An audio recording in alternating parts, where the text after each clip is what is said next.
Queridos amigos, irmãos, eu vos saúdo com a paz do Senhor. Estamos aqui em mais um momento da nossa aula, nesse projeto EBD em Síntese Podcast. E estamos hoje com a lição de número 10 para participar, comentar. Estamos hoje com a irmã Hamilton Prachedes, ali do Tempo Central, e o pastor Aldo Dantas, coordenador do setor 25, pastor aqui da nossa capital, a qual eu já vos saúdo com a paz do Senhor, irmã Hamilton, pastor. A paz do Senhor. Amém. Estamos aqui com esse podcast, que é um projeto da Assembleia de Deus no Estado do Rio Grande do Norte, através do Departamento de Ensino, que tem como diretor o pastor Reinaldo Odilo e o nosso pastor-presidente, pastor Martim Alves da Silva, o qual também estendemos a nossa saudação. Temos hoje, na lição 4 de junho de 2023, a lição de número 10, uma lição delicada, mas muito importante, nesse momento aí de pós-pandemia, em que nós tivemos aí experiência com a lição que vamos tratar no dia de hoje. Quando os pais sepultam os seus filhos. Essa lição da CPAD tem como textuário a segunda carta do apóstolo Paulo aos Coríntios, no capítulo 4, versículo 8 e 9, que diz assim: em tudo somos atribulados, mas não angustiados, perplexos, mas não desanimados, perseguidos, mas não desamparados, abatidos, mas não destruídos. A verdade extraída desse versículo, que é a verdade prática da nossa lição, nos diz assim: não devemos ser indiferentes à morte inesperada, mas também não podemos nos desesperar como quem não tem esperança. A leitura bíblica em classe, você, querido amigo, irmão, professor, pode ir fazer na sua casa, e nós vamos já entrar na introdução da lição. A leitura bíblica encontra-se no livro de Jó. O aconselhável é ler todo o livro para que a gente possa ter uma visão ampla da circunstância. Mas a leitura em classe está no capítulo 1, versículo 13, depois do versículo 16 ao 19. Então, nós temos aí uma palavra-chave nesse texto de hoje que nós vamos estudar, que é a palavra sepultar, ou seja, quando acontece talvez a diferença na ordem natural. Geralmente são os filhos que sepultam os pais, mas é possível, em alguma circunstância da nossa vida, que aconteça o contrário, os pais precisem sepultar os filhos. Por isso, Deus nos deixou um grande exemplo no Antigo Testamento, que foi do nosso patriarca Jó, no qual passou por esta aflição, e podemos extrair lições preciosíssimas a respeito desse tema. Então, nós vamos estudar aqui, nessa já introdução, a respeito da família de Ló.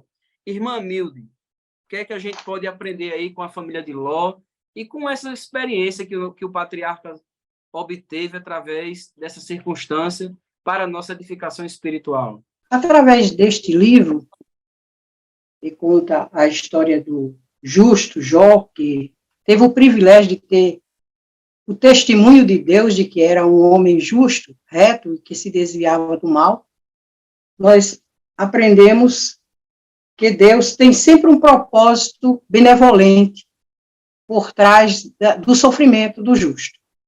Porque esse livro, ele reporta uma pergunta que paira na cabeça de todos nós. Por que sofre o justo? Não é? Por que sofre o justo? Ele era um homem bom, um homem que recebeu o testemunho do Senhor, era bastante abençoado, é tanto que a palavra diz que ele era o maior no Oriente, né? Maior de todos ali no Oriente. Então, ele era um homem de poder, de posses também. E como o que ele possuía era contado em número de animais, né? A gente vê que ele viveu no período dos patriarcas, né? Eu acredito muito que naquela época dos patriarcas que fundaram Israel, Abraão, Isaac, Jacó, inclusive o lugar onde ele viveu era ali no oriente da Palestina, e na proximidade também do deserto, e os amigos deles também tinham, assim, uma relação com os descendentes Edom, que é um dos filhos de Jacó. A gente fica vendo assim, por exemplo, Elifaz, um dos filhos de Edom era Elifaz. Tem historiadores que acham que ele era de uma época mais antiga, mas eu acredito que ele é realmente antes da lei. Antes da lei, porque a lei veio depois, né? Depois da formação da nação de Israel. Ele era da época dos patriarcas. E era uma família muito feliz. A Bíblia relata nos versículos 4 e 5 que eles faziam festa no dia do aniversário de cada um, eles se reuniam. E o que aconteceu, a tragédia que aconteceu aqui, na família dele,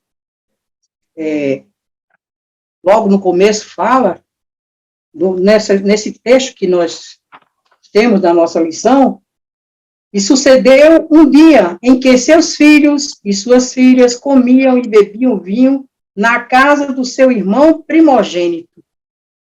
A tragédia aconteceu num dia de festa, num dia de aniversário, em que todos estavam se confraternizando, né? Alegres.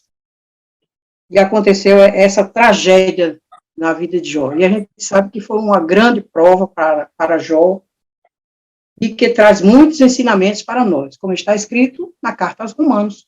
Tudo quanto foi escrito para nosso ensino foi escrito para que, pela consolação das Escrituras, tenhamos esperança. Que o Senhor nos ajude a podermos aprender mais e mais, não é? Com esta Escritura, com aquilo que Deus tem trazido através desta lição de hoje. Pastor Aldo. Ô, irmão Ítalo, nós estamos diante de uma lição bem desafiadora, né, que é um tema que chama realmente a atenção para todos nós, pois até é um tema difícil de se ouvir, né, quando se fala sobre sepultar os próprios filhos, as pessoas procuram se esquivar, né. Quando nós estudamos o desenvolvimento humano, nós não esperamos que uma criancinha venha a falecer. Queremos que ela, né, que ela cresça, que ela se desenvolva, né, que ela se torne uma pessoa adulta, e como você diz, não é a ordem natural das coisas. E aí a gente pega, como nós estávamos falando desde o princípio, sobre problemas que acontecem nos seios da família. E esse é um dos problemas que acontecem, né? Quando uma dos filhos morre. Mas o enfoque dado nesse tópico 1, sobre a família de Jó, né, é interessante saber quem era Jó. Jó era um homem que temia Deus, um homem que era justo, reto diante do Senhor, não é? Um homem cuidadoso com a sua casa, com a sua família.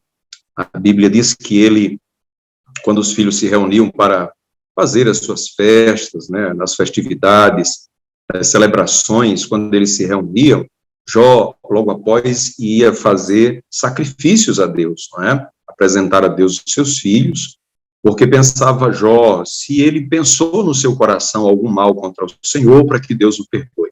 Um homem que fugia do pecado, um homem que era reto e temente a Deus, um homem justo, próspero, e que certamente a sua esposa, né, vivia também fazendo parte da felicidade deste lar. Então, era um homem que tinha uma esposa que contribuía para a felicidade deste lar.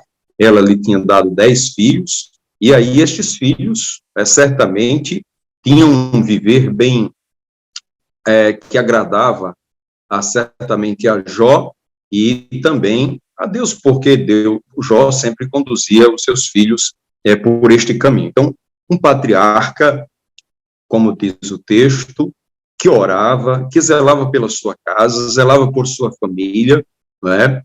Mas mesmo assim veio a se deparar com situações, com problemas difíceis dentro da sua família. Eu acho que trazer a realidade da família de Jó para o nosso tempo de hoje, não é? É dizer que, por mais feliz que seja a família, por mais que tudo esteja em ordem, né, estamos sujeitos às mesmas coisas, estamos sujeitos aos mesmos acontecimentos.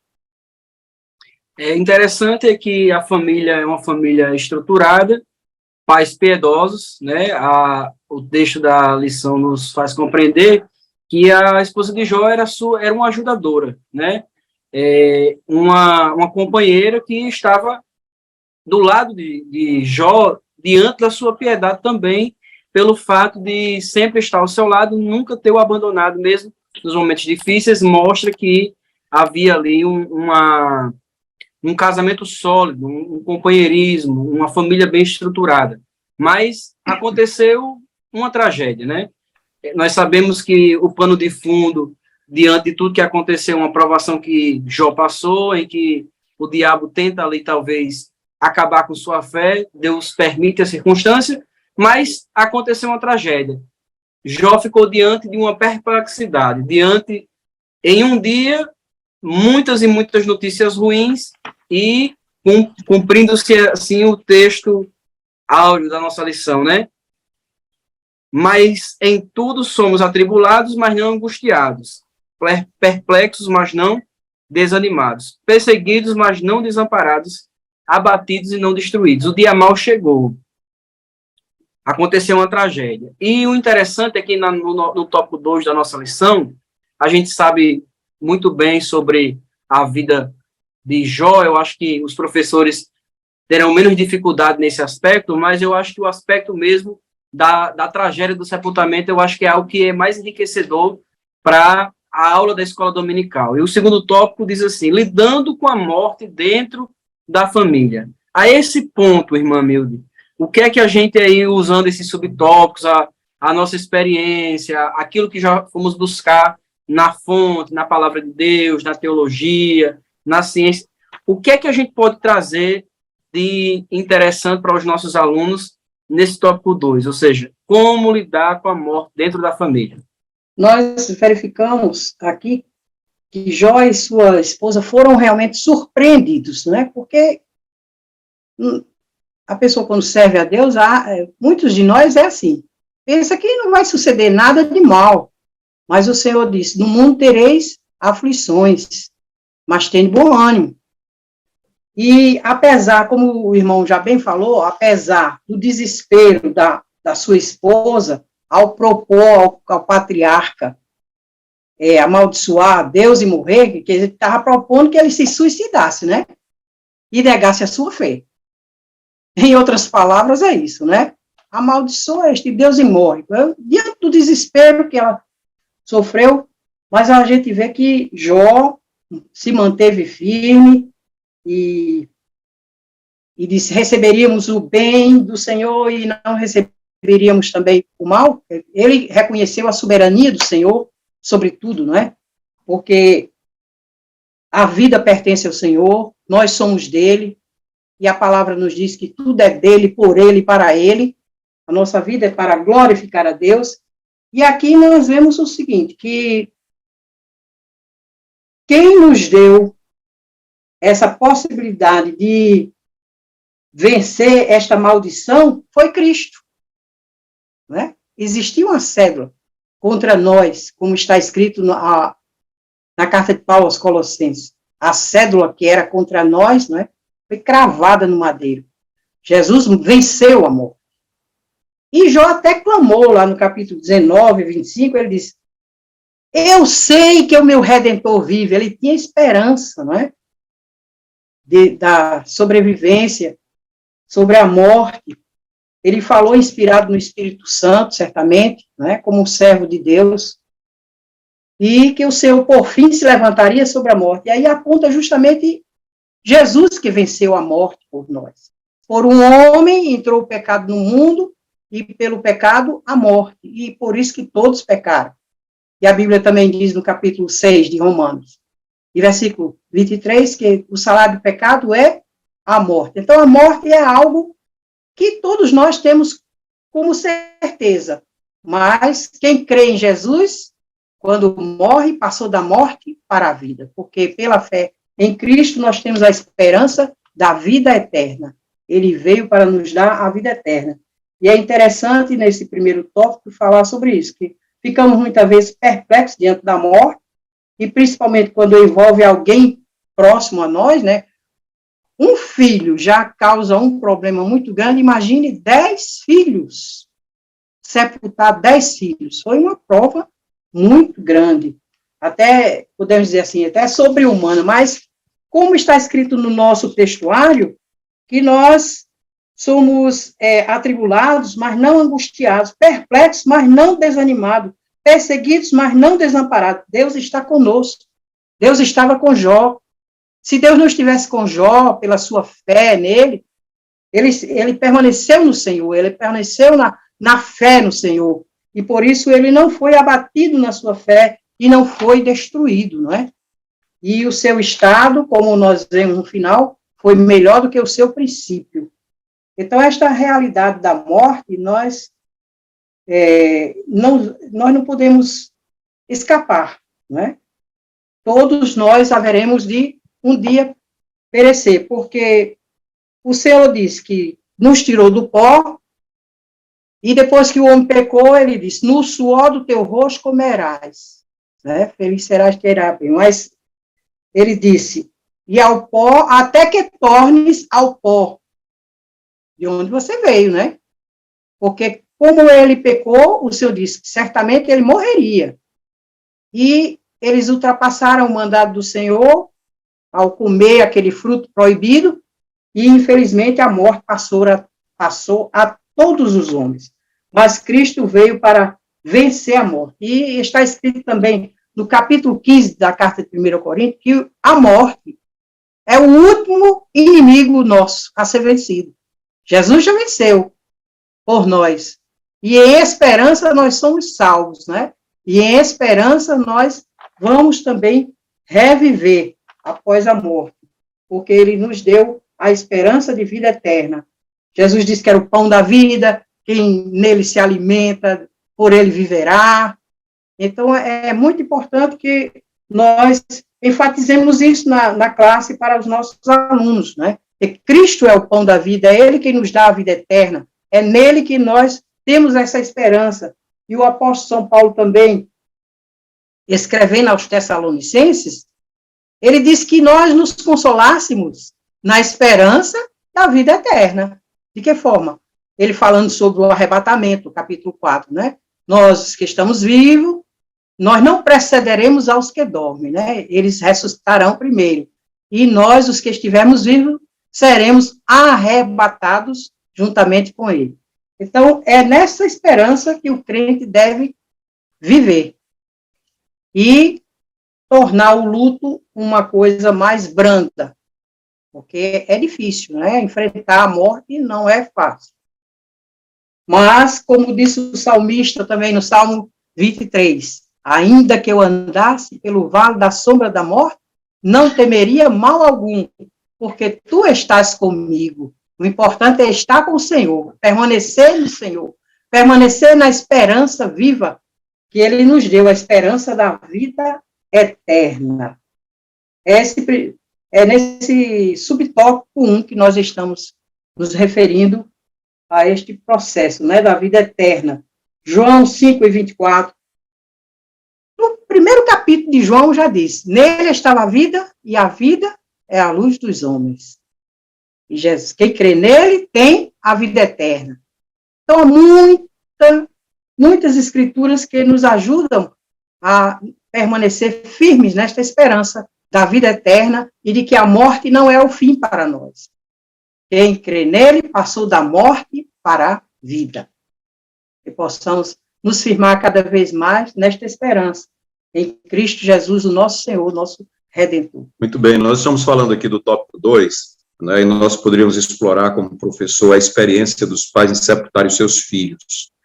Estamos trazendo para a classe o exemplo de uma família, a família de Jó. E, geralmente, quando acontece alguma tragédia como essa, né, que os pais sepultarem dos filhos, alguém pode pensar assim, o que foi que aconteceu, o que alguém fez, e esse texto começa dizendo que Jó era um homem, né, Deus dando testemunho de Jó, dizendo, não há ninguém como ele na terra, ou seja, um homem íntegro, reto, temente a Deus, que se desvia do mal. Né, uma família altamente equilibrada, filhos bem cuidados espiritualmente e materialmente pelo pai, um homem próspero, muito próspero, né? Uma família, de fato, muito equilibrada. Porém, o que acontece é que esta família, de repente, passa pela experiência da dor, da perda dos filhos, né? Pai e mãe tiveram que enfrentar essa situação, e eles, de verdade, são surpreendidos, porque essa questão da morte, nós não nos planejamos para ela.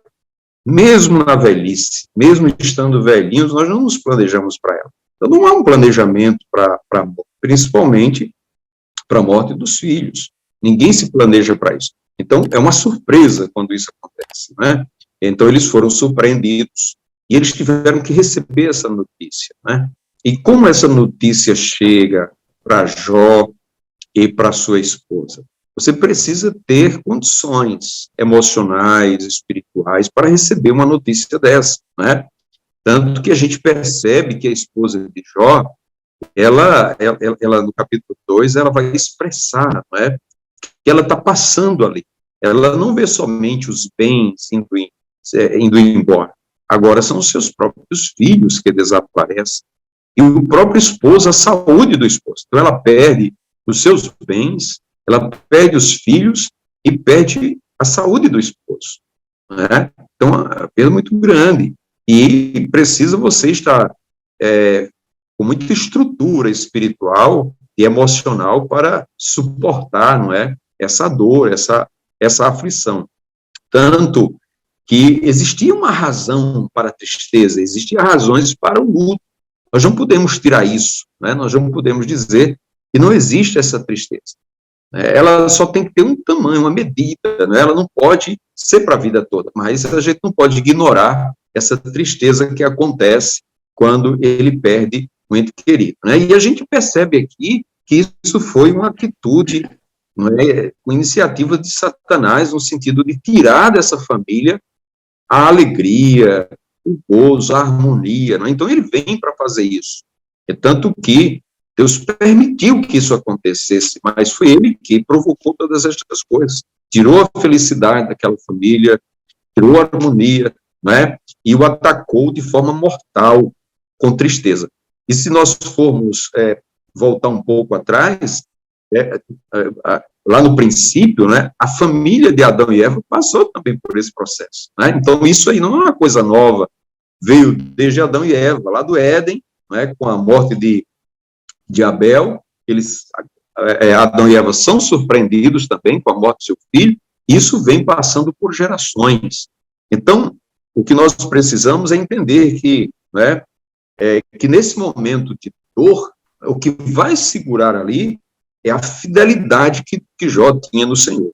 Então, a sua fidelidade a Deus, o seu temor a Deus, foi quem fez com que ele resistisse àquela situação. E a reação dele vai demonstrar isso, né? Quando ele vê-se diante daquela notícia trágica da morte dos filhos, Jó e sua esposa são surpreendidos pela morte deles, mas eles tiveram que conviver com aquele momento, eles não podiam sair dali e dizer, isso não está acontecendo, né? E eles reagem como, né? Deus deu, Deus tomou, bendito seja o nome do Senhor. Isso pode acontecer em qualquer família, isso pode acontecer a qualquer momento, há, de fato, razões para uma tristeza, para uma dor, pelo acontecido, mas nós precisamos estar preparados para, em um momento como esse, não é, nos sentir seguros naquilo que somos e temos diante de Deus, naquilo que Deus já trabalhou na nossa vida, o temor, a graça, a misericórdia de Deus e a fidelidade a Deus acima de tudo, não é? A fidelidade a Deus acima de tudo. Então, experiência não muito agradável, não muito boa, mas que teremos que ter, não é, condição de resistir nesse dia e também de manter a nossa fidelidade a Deus. Então, nós estamos aí, né, lidando com a morte dentro da família. Tivemos aí o primeiro ponto, que foi a surpresa, na qual a família ela passa, ou seja, mesmo uma família piedosa, crente, Jó, um homem de Deus, temente, mas nem sempre nós temos, assim, toda a receita, ou toda o organograma da nossa vida, né, diante dos nossos olhos. A surpresa chega na casa também do fiel, né, a adversidade bate na porta daquele que é temente. Isso serve para a gente desmistificar na sala de aula que nem toda tragédia é resultado direto de pecado, é resultado direto de uma punição divina, mas sim aquilo que está escrito em Eclesiastes. Tudo sucede igualmente à vida do justo e dos injustos, dos ímpios. Ou seja, Deus tem um cronograma eterno que ele desenvolve seus projetos insondáveis e que cabe a nós, seres humanos, através da nossa humanidade, compreender que passaremos por momentos de surpresa e pedir força ao Espírito Santo, a Deus, para, diante dessas surpresas, agir adequadamente, como Jó agiu, né? A razão, ela era embasada, você não tem como ter uma perda na família sem que você se estremeça, né? Não existem super-homens, não existem super-mulheres, não existem crentes com esse nível de espiritualidade que não consigam ser sensíveis, principalmente quando se toca a sua família, e aqui houve algo assim, eu não sei nem como é que eu caracterizo, vocês me ajudem aí, houve um abalo na família, né? A estrutura foi mexida de forma, né, pastor? Emocionalmente, né? Emocionalmente, fisicamente, porque eles foram abatidos fisicamente, emocionalmente, economicamente, ou seja, houve um abalo geral na estrutura social, as pessoas vinham de fora lamentar, não é, a situação daquela família. Então, veja a que ponto chegou uma família, né, que estava bem estruturada, socialmente bem colocada, né, patrimonialmente, financeiramente, na sua saúde, e agora tem tudo isso tirado, né, essa posição social, a saúde física também, a saúde emocional, os bens e a própria estrutura familiar, né, é modificada com a morte dos filhos. Irmã Milde, como é que a senhora vê, assim, na sua visão de mãe, em relação a aquilo que talvez a esposa de Jó tenha sentido, e também como se sente a fidelidade de Deus em meio a essa dor, que seria o terceiro subtópico desse segundo ponto? É interessante notar que mesmo não compreendendo a situação, Jó se humilhou diante do Senhor e adorou o Senhor. E a gente vê que nas lamentações dele, ao longo do livro, ele sempre procurava compreender porque ele viveu uma vida de acordo com a vontade de Deus e tudo aquilo, até ele amaldiçoou o dia que nasceu, ele chegou a situações de muito desespero. Mas não, em tudo a Bíblia diz, ele não pecou. Pelo contrário, quando ele recebeu as notícias, logo no começo, ele rasgou o seu manto. Ele, como era um homem poderoso, ele devia ter uma roupa bem elegante, uma roupa cara, não é? Mas ele rasgou a sua veste, se humilhou diante do Senhor, raspou a sua cabeça. E a palavra nos ensina isso: humilhai-vos diante da potente mão de Deus, e a seu tempo vos exaltará. Ele é um exemplo para nós, não é? Rasgou o seu manto, rapou a cabeça, lançou-se em terra e adorou ao Senhor. Isso é muito, muito lindo, é muito grande, é uma coisa muito tremenda. E é claro que deve ter sofrido muito por causa dos seus filhos, porque antes de acontecer qualquer coisa, ele já chorava diante de Deus por eles, ele exercia o seu ministério sacerdotal na família, não é? Sacrificava pelos filhos para santificá-los, com medo deles terem blasfemado contra Deus, ele tinha aquele zelo espiritual para com os seus filhos. E, como mãe, eu creio que a mulher de Jó sofreu muitíssimo, não é? Porque não é fácil perder 10 filhos de uma só vez. Ela que cuidou deles, não é? Até chegar à idade deles se tornarem independentes, mas nós vemos o seguinte, que apesar de tudo, ela não abandonou o seu marido, ela ficou junto dele, sofreu com ele até o final da prova, e nós não sabemos nem quanto tempo durou essa prova, não é? Nós não temos ideia.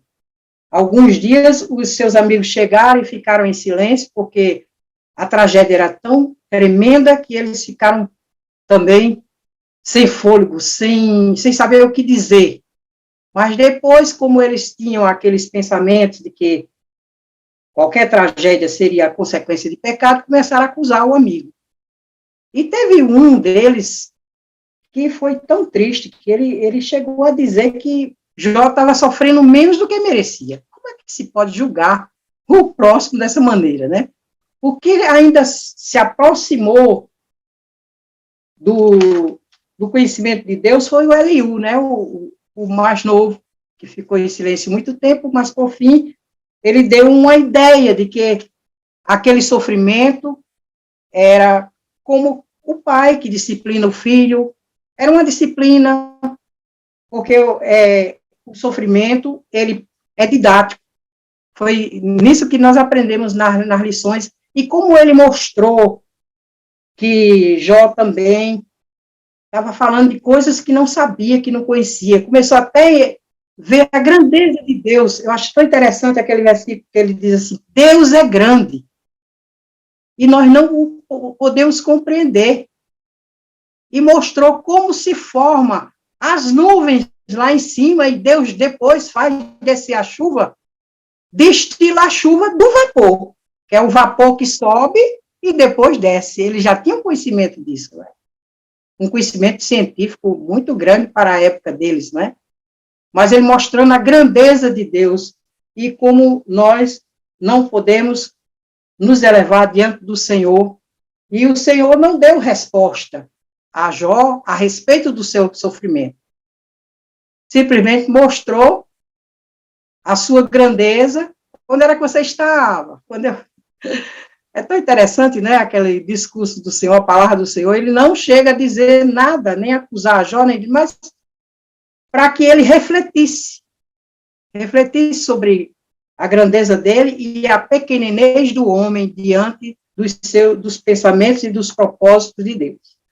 Isaías diz assim, porque assim como os céus são mais altos do que a terra, assim são os meus caminhos e os meus pensamentos. Isaías falando pelo Senhor, né, pelo Espírito do Senhor, era Deus falando através de Isaías. E os meus pensamentos mais altos do que os vossos pensamentos. Então, quem instruiu a mente do Senhor? Quem foi o seu conselheiro? Nós não podemos dizer, o barro não pode dizer, ou o machado não pode dizer aquele que está fazendo alguma coisa, por que me fazes assim? Né? Nós não podemos questionar Deus. Temos que nos submeter e manter a nossa fidelidade a Ele, sabendo que há um propósito benevolente. É muito bom isso. Temos a confiança de que Deus está conosco e, por fim, nós entenderemos o propósito dele para a nossa vida diante do sofrimento. Nós aprendemos muito através do sofrimento e, através do sofrimento, até Deus nos santifica mais, né? Nos faz compreender melhor a sua vontade. Eu mesma já passei pelo Vale da Sombra da Morte, como os irmãos sabem, né? Passei por um linfoma há 9 anos atrás, em 2014, e eu aprendi muito, vi o amor de Deus dentro da dificuldade que eu estava passando, como o Senhor me livrou de tantas coisas no processo da quimioterapia, no processo da cirurgia, tudo a presença de Deus, como diz aqui o textuário, né? Não desamparado, nós não somos desamparados, Deus está conosco, e por isso é que nós podemos vencer nesta confiança e nesta fidelidade, como demonstrou o nosso irmão Jó. E ele disse, nu saí do ventre da minha mãe, e nu tornarei para lá. O Senhor deu e o Senhor tomou. Bendito seja o nome do Senhor. É muito interessante isso aqui, não é?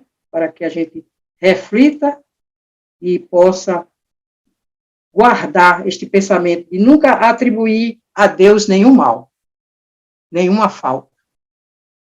Pastor Aldo, alguma consideração ainda nesse segundo ponto? Só no finalzinho aqui, eu acho que é interessante, né, ressaltar a reação de Jó. Essa reação de Jó ao acontecido, quando você fala, quando ele diz que devemos manter a esperança, né?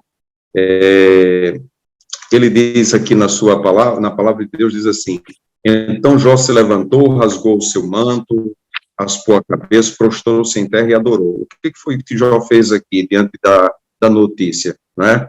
Ele simplesmente se humilhou, né? Na hora que ele rasga o manto, ele se humilha diante de Deus. Quando ele rapa a cabeça, ele está dizendo que Deus ainda continua sendo o Senhor, ele está debaixo do senhorio de Deus, porque a Bíblia diz que o cabelo curto, né, é para diferenciar do senhorio, você está debaixo do senhorio de Deus, você está debaixo de uma autoridade. Então, Jó disse assim: Senhor, e os eu votos, estou me humilhando, pastor, né? E os votos no Antigo Testamento, vários deles, votos de consagração, tinha a ver com rapar a cabeça, né?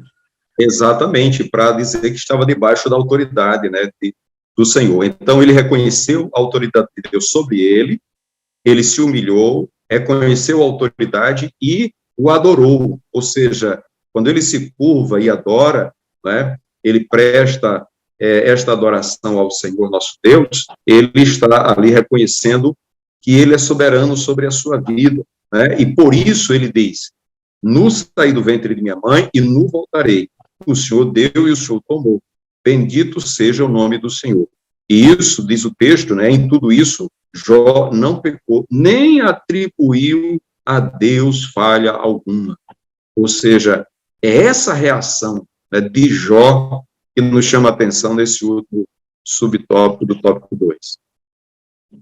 Então, a gente viu aí, quando acontece, quando temos que lidar com a morte dentro da nossa casa, e agora num tema mais amplo, ou seja, a morte chega na casa, mas todos nós somos crentes, cristãos, né, com a esperança da vida eterna. E como é que o cristão, né, aqui a gente está falando de família em geral, as famílias, em seus muitos arranjos, mas agora nós, cristãos, né, como é que a gente lida com o luto? Ou coisa difícil e fácil ao mesmo tempo, né? Se a gente espiritualizar demais, é muito fácil, mas se a gente humanizar demais, é muito difícil. Então, tem que haver um equilíbrio para que a gente possa, é claro, ser guiado pelo mundo espiritual, mas que a gente possa tratar também a nossa humanidade corretamente, para que os traumas não fiquem nem as sequelas, nem na nossa fé, né, pastor? Pode falar. E aí a gente aprende, né, como Deus é sábio e como ele é amoroso, ele nos deixa o exemplo de Jó, né? Como lidar com uma situação como essa? De que forma? Não culpando a Deus. A primeira coisa que ele diz aqui, glória a Deus, tudo isso Jó não pecou, nem atribuiu a Deus falha alguma. Então a gente aprende com Jó a não se desesperar, a não culpar a Deus. E qual é a característica maior de Jó? É a paciência, né? Como diz lá em Tiago, seja paciente como foi Jó. Então, é ter paciência e viver a confiança em Deus nos momentos mais delicados da nossa vida, como é o caso da morte inesperada de um filho, de um ente querido, né? Como você disse, humanamente a gente não tem palavra para explicar isso, né? Pastor, então, já que o senhor começou, continue, porque esse tópico aí é a transição do tópico 2 para o 3, e o primeiro é não culpe a Deus, né? Pode continuar. Exatamente. Então, a gente não vai, né, culpar a Deus, mas vai olhar para Jó e vai seguir o exemplo de Jó, né? Trazer para aquele momento que você está vivendo, como cristão, como devo proceder? Devo proceder como alguém já me ensinou na palavra, e devo trazer esse exemplo para a nossa vida. E Jó viveu luto, né? Ele se entristeceu, ele lamentou, ou seja, não é saudável psicologicamente você ser indiferente ao luto, não é você dizer que nada está acontecendo. Isso não é saudável. E a gente manifesta isso de várias maneiras. Jó, através de palavras de choro, não é? Ele chorou bastante, ele sentiu essas emoções, ele ficou em silêncio, ele não sabia o que dizer muitas vezes, ele ficou compenetrado ali, a gente percebe todos estes sentimentos através do que acontece com ele e os seus amigos, não é? Mas, e a gente sabe que isso é normal, é natural do ser humano, nós não podemos ignorar, né? Temos que viver esse momento, esse momento, todos nós, como cristãos, mesmo sendo cristãos, temos que viver. E quando a gente vai lá para João, capítulo 11, né, a gente percebe com a morte de Lázaro, que até o próprio Jesus chorou com a morte de Lázaro, né? Ele percebeu ali quantas pessoas estavam tristes, quantas pessoas estavam desesperançosas, né? E ele sentiu por aquelas pessoas também. Então, Jesus se comoveu em espírito, né? Então, não é para ignorar, o cristão não pode ignorar o luto, ele tem que viver o luto. O que acontece? É que esse luto não pode se eternizar, não pode ser para toda a vida, não pode ser para sempre. A gente tem ouvido de alguém que passou por esse trauma há 4, 5 anos, e quando nós vamos conversar com essa pessoa, ela vai dizer o quê? Olha, todo dia eu tenho saudade, todo dia eu sinto ausência, todo dia eu choro. Então, para o cristão, nós não podemos manter isso para sempre. Tem um período, de luto, isso é o que diz a Bíblia, a palavra do Senhor, não devemos ser como os que não têm esperança, aí onde entra a esperança, como diz lá em Tessalonicenses capítulo 4, não devemos nos entristecer como os que não têm esperança. Então, a tristeza é possível, mas não de forma sem esperança, desesperançosa. Então, podemos ter tristezas, podemos ter as nossas emoções, os nossos momentos de compenetração, porém, esse período, ele vai sendo substituído pela esperança que Deus nos dá, Então, nós voltamos para a esperança que o Senhor deixou para nós, que voltará para estar conosco, voltará para nos levar do reencontro com aquele ente querido. Então, o período de luto, o cristão não pode culpar a Deus, o cristão não pode se desesperar. Por quê? Porque mantemos em Cristo uma viva esperança, uma esperança viva, que para Deus as pessoas não morrem, Para Deus todos vivem. Então, ele deixou de estar conosco aqui, mas ele está com o Senhor. E um dia nós iremos nos encontrar. Então, o cristão, ele tem a palavra de Deus para consolar. O apóstolo Paulo diz, consolai-vos uns aos outros com estas palavras. Então, temos a palavra de Deus. Então, o cristão e o luto, ele tem que manter a sua esperança em Deus. É isso que nós extraímos deste tópico 3. Acho que é muito importante o professor frisar como o cristão deve lidar com o luto, tendo a história de Jó de fundo, a reação de Jó diante do que lhe aconteceu, não só a história antes, mas o momento que aconteceu e como Jó reagiu, e servindo isso de exemplo para nós, para aqueles que passaram, por esse processo e ainda estão vivendo este luto, ainda estão passando por estas dificuldades. Eu acho que essa lição, ela vem para trazer uma certa estabilidade e harmonia em alguns lares que não souberam ou que ainda não conseguiram, conviver com essa realidade dentro do lar. Pastor Aldo e irmã Milde, antes de passar agora para a irmã Milde, nesse período de pandemia e até de pós-pandemia, por termos tratado muitas vezes desse assunto, nesse ponto aqui, até eu queria trazer isso como subsídio para os professores, nesse subtópico Vivendo o Luto, e aqui o escritor, ele é claro em dizer que não podemos agir com indiferença, porque isso seria psicologicamente, não seria saudável. Então, eu me lembro que em um culto de doutrina tratando sobre o luto, eu fiz um estudo a respeito das fases do luto. Eu vou ler rapidamente e já passo para a irmã Milde. Mas, segundo a psicologia, o luto ele tem 5 fases que podem nos ajudar a superar essa dor, humanamente. Primeiro é a fase do choque, o momento em que a gente recebe a notícia da morte, com muita dor, com muito desespero, reação física, mal-estar, tem gente que encara de muita, passa mal. É a primeira fase, o choque. A segunda é da raiva, quando acontece aquele momento de revolta, de indignação, de grande ansiedade pela perda. A gente sabe que a partir dali a gente não tem mais acesso ao ente querido, a pessoa amada. Então a pessoa começa a questionar Deus, por que Deus permitiu, e ter pensamentos constantes de raiva, em relação à morte daquela pessoa que morreu. Aí, interessante que logo depois da fase da raiva, vem a fase da barganha. A gente talvez numa esperança ainda que algo aconteça, até por conta da nossa fé, de milagres de ressurreição, quando a pessoa tenta fazer negociações com Deus, né? Se Deus fizer isso, se ele voltar, eu vou mudar, vai ser diferente. E tudo isso faz parte do processo do luto, né? A fase da barganha. Aí vem uma fase difícil, que é a fase que algumas pessoas chegam de forma mais incipiente, mas outras elas se aprofundam nessa fase, que é a fase da depressão. Quando a pessoa realmente percebe que ali está sem jeito e que ela vai ter que lidar com aquele vazio, com aquela perda, com aquela dificuldade, e aquilo realmente causa um abatimento. E logo depois dessa fase da depressão, dessa fase difícil, é a fase da aceitação. Essa fase da aceitação, ela foi muito rápida na vida de Jó, né? Por causa da sua fé e da sua consciência ao Deus que servia, e que ele não era ninguém, não era nada, e tudo que tinha recebido foi por graça. E da mesma forma que Deus deu, Deus era o único que tinha autorização de tomar. E se ele tomou, mesmo sem ele entender, ele iria aceitar. Então, essa fase de aceitação é quando a pessoa aceita que a perda aconteceu e que começa aos poucos caminhar com a própria vida, se permitindo novamente a ter momentos bons. O ideal é que toda pessoa que passa por essa tragédia, ela consiga passar por essas fases e chegar na fase da aceitação o mais rápido possível.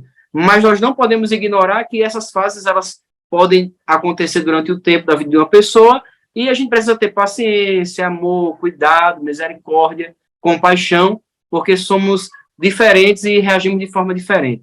Irmã Milde. Reportando-se ainda à questão da paciência, né? Nós vemos que a fé é quem nos garante a sobrevivência no sofrimento.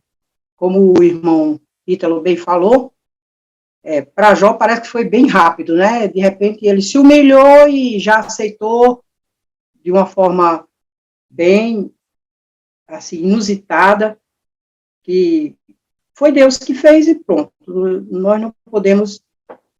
É como ele depois disse, põe a mão na boca, né? No final do livro ele disse, eu ponho a mão na boca. Ele já se arrependeu até do que falou no final, né? Quando ele entendeu a soberania de Deus, o poder de Deus, os pensamentos altos do Senhor.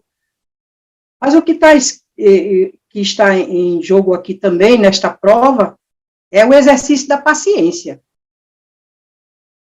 Paulo, escrevendo aos Romanos, no capítulo 5, versículo 3, ele diz, a tribulação produz a paciência. E o próprio Jó, no capítulo 17 do livro, ele diz uma coisa interessante, que ele foi colocado como um provérbio para todos os povos, e não se diz com a paciência de Jó, conforme a paciência de Jó, pobre como Jó, sofredor como Jó, não é? Então, ele realmente, como profeta de Deus, ele profetizou isso aí, né? Que ele se tornou um provérbio para os povos. Mas ele é um exemplo para todas as pessoas. Exemplo de paciência, exemplo de fé e de confiança em Deus. Mesmo perdendo tudo, não perdeu a sua fé, que era o mais importante para reter diante do Senhor e sobreviver diante de Deus. Porque o justo viverá pela sua fé, como está escrito na palavra de Deus. E é muito importante a gente saber isso, que é normal a manifestação das emoções, é normal a gente sofrer por causa da morte, mas não é normal se revoltar contra Deus como crente. Nós não podemos nos revoltar, né? E atribuir a Deus culpa, por que ele fez isso, que não era para ter sido feito. Tem pessoas que ousam assim dizer, né?